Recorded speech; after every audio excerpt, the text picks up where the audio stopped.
Halo pemirsa, selamat pagi, siang, sore, dan malam kapanpun Anda mengakses channel video ini. Saya Divi, pemilik channel ini, seorang intuitive advisor, analis energi dan vibrasi. Melalui video, membahas tentang fenomena dan metafisika dengan analisis dan investigasi intuitif. Baiklah, simak terus videonya sampai habis, silahkan subscribe buat yang belum, dan jangan lupa nyalakan loncengnya, agar Anda mendapatkan informasi-informasi yang terbaru dari channel ini setiap minggunya. Pembahasan kali ini adalah dirimu di kehidupan sebelumnya, past life. Di realitas alternatif waktu, yakni masa lalu, sekarang, dan masa depan, adalah berdampingan dalam suatu momen. Reinkarnasi adalah sebuah kemungkinan. Dan kehidupan yang sekarang seperti kumpulan pelajaran kehidupan yang membentuk identitas jiwa Anda. Mengetahui versi diri di masa lalu bisa juga efektif untuk melepas energi negatif yang tertimbun sekian lama. Mau menerima diri sendiri, berdamai dengan masa lalu, seperti itu yang sering kita dengar selama ini. Past lives bisa Anda sebut sebagai kehidupan alternatif untuk mengacu pada kehidupan lampau, di mana waktu dan ruang tidak relevan lagi. Ketika kita mulai memasuki dimensi non-fisik, hal-hal terkait waktu dan ruang sudah tidak bisa diukur seperti halnya di dimensi fisik. Di sini kita bisa melihat berbagai dimensi realitas di mana semua versi diri kita terjadi secara bersamaan. Keberadaan diri kita adalah tidak linear seperti di dimensi fisik sehingga tidak bisa lagi dibayangkan sebagai suatu garis waktu yang dimulai saat kelahiran lahir dan berakhir saat kematian. Past life atau imprinting adalah terapi regresi kehidupan lampau yang berapa tahun, sudah lama sekali ya. Berapa tahun yang lalu saya pernah mempelajari hasil riset dari salah seorang pelopor quantum healing hypnosis therapy, atau yang disingkat dengan QHHT. Seorang hipnoterapis yang kemudian mengkhususkan diri dalam regresi kehidupan masa lalu. Dari hasil riset dan laporan beliau inilah kemudian mendorong saya untuk mengembangkan metode scan jiwa, metode saya sendiri, untuk bisa mengetahui past life atau imprinting memory dari diri seseorang. Saya melakukan riset saya sendiri dan selalu cross-check hasilnya dengan temuan-temuan kasus reinkarnasi dan imprinting memory dari komunitas QHHT ini. Dalam suatu sesi, sang hipnoterapis menemukan kasus reinkarnasi secara tidak sengaja saat menerapi seorang wanita yang menderita gangguan makan, selalu nervous, memiliki tekanan darah tinggi, dan menderita masalah ginjal. Wanita ini dirujuk oleh dokternya untuk menemui hipnoterapis, harapannya agar secara mental bisa lebih rileks dan emosinya lebih tenang. Di tengah sesi, wanita itu tiba-tiba mulai menggambarkan adegan dari kehidupan masa lalu di mana dia tinggal di suatu kota besar pada tahun 1920-an di Amerika Serikat. Sang hipnoterapis menyaksikan wanita itu benar-benar berubah menjadi kepribadian yang berbeda dengan pola vokal dan perilaku tubuh yang berbeda. Meskipun sangat aneh dan sama sekali tidak dapat dijelaskan, sang terapis memutuskan untuk mengikuti saja alur sesi dan melihat apa yang dapat mereka temukan dengan menggali memori lebih dalam.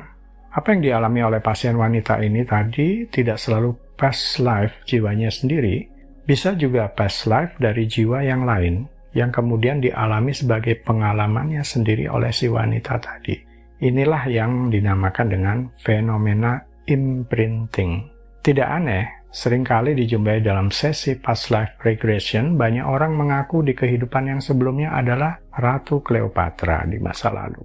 Agak menggelikan memang, mengingat pengalaman sebagai jiwa Cleopatra ini tampaknya secara kolektif dimiliki bersama oleh beberapa orang. Tanda-tanda yang menunjukkan kemungkinan Anda memiliki past life atau imprinting memory. Satu, memiliki ikatan kuat atas sesuatu. Anda mungkin pernah mendengar seseorang mengatakan bahwa mereka seperti merasa dilahirkan di waktu atau masa yang salah. Ketika seseorang merasa sangat kuat ingatannya tentang hal itu, beberapa psikolog menafsirkannya sebagai kemungkinan tanda terhubung dengan kehidupan sebelumnya. Hipnoterapis klinis yang terbuka terhadap hal-hal semacam ini mengatakan bahwa ini adalah karakteristik umum di antara orang-orang yang mungkin telah menjalani kehidupan sebelumnya. Dia menggambarkan perasaan ini sebagai kenangan yang terus-menerus muncul atau perasaan intuitif menjadi orang lain di tempat lain dan di waktu yang lain. Ini bisa disertai dengan manifestasi fisik seperti tanda lahir, yang ketika tanda ini dilihat akan memunculkan perasaan atau ingatan tertentu. Apakah Anda memiliki tanda lahir fisik semacam ini? Coba cek. 2. Memiliki perasaan déjà vu. Jika Anda sering mengalami déjà vu tentang kehidupan Anda sebelumnya, mungkin ini mencoba memberitahu Anda tentang sesuatu. Mungkin ini ada hubungannya dengan kehidupan masa lalu Anda. Apakah Anda mendapatkan perasaan yang kuat bahwa Anda pernah berada di suatu tempat sebelumnya, tetapi tidak memiliki ingatan tentang hal itu? Merasakan, tetapi tidak bisa ingat itu persisnya apa? Apakah Anda pernah menceritakan tentang suatu tempat dengan rinci tanpa sekalipun pernah datang ke situ sebelumnya? Jika demikian, bisa saja Anda mungkin terhubung dengan inkarnasi jiwa Anda sebelumnya. 3. Memiliki ketakutan yang tidak masuk akal. Apakah Anda memiliki ketakutan yang parah yang tidak masuk akal? Contohnya, seseorang yang memiliki rasa takut mati yang kuat setiap kali dia memandang ke arah langit dan awan. Ini aneh, bukan? Melalui regresi di kehidupan masa lalunya, kemudian terungkap bahwa dia telah dituduh melakukan pembunuhan dan dijatuhi hukuman gantung. Tapi sebelum sang algojo menutup kepalanya dengan tudung, dia sempat melihat ke arah langit dan melihat awan. Setelah sesi terapi, ketakutannya langsung hilang dan dia bisa kembali ke kehidupan yang normal. 4. Rasa sakit yang aneh. Jika Anda memiliki rasa sakit fisik yang mengganggu selama ini, atau sebagian besar dari hidup Anda, yang tampaknya tidak dapat dijawab oleh dokter atau medis, itu bisa jadi akibat dari sesuatu yang terjadi pada Anda di kehidupan yang lain. Setidaknya, itulah yang dipikirkan oleh hipnoterapis yang terbuka terhadap hal-hal semacam ini. Memiliki masalah fisik atau emosional bisa terus-menerus dan tiba-tiba muncul rasa sakit, ketakutan, fobia, dan lain-lain. Yang tidak memiliki asal atau penyebab yang jelas dari kehidupan ini, bisa jadi itu suatu tanda. Mungkin saja orang yang memiliki masalah kemarahan yang tidak dapat dijelaskan. Tidak ada tanda kekerasan di masa kanak-kanaknya, tetapi dalam kehidupan masa lalu mereka mungkin saja adalah orang-orang yang kejam, seperti panglima perang, diktator, dan lain-lain. 5. Mengidentifikasikan diri dengan budaya lain.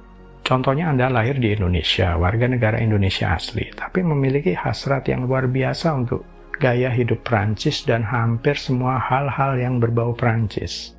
Tetapi apakah itu hanya gairah yang berkembang atau apakah itu sesuatu yang lebih dalam yang dimiliki sejak lahir? Jika seseorang tertarik pada lokasi atau budaya tertentu, itu dapat memicu alasan untuk ingin menjelajahi pengalaman kehidupan masa lalu. Pergi ke negara di mana Anda merasa ada ketertarikan secara misterius dan mengalami budaya itu secara langsung, mungkin juga akan membuat segalanya lebih jelas bagi Anda. 6. Memiliki keterampilan atau pengetahuan yang tidak dapat dijelaskan. Child prodigies. Julukan untuk si anak ajaib yang mengejutkan semua orang di sekitar mereka. Pertanyaannya, apakah mereka memiliki bakat bawaan untuk menguasai piano pada usia 6 tahun atau lebih dari itu? Bagaimana dengan seorang anak yang bisa berbicara banyak bahasa atau berbicara bahasa asing sebelum mereka pernah diajari? Ini bisa jadi indikator besar atau titik terang tentang siapa mereka di kehidupan masa lalu mereka. Mereka memiliki keterampilan atau sifat, baik positif atau negatif, dan tidak ada alasan yang jelas mengapa mereka memilikinya. Mirip dengan memiliki keterampilan yang tidak dapat dijelaskan adalah memiliki pengetahuan yang tidak dapat dijelaskan.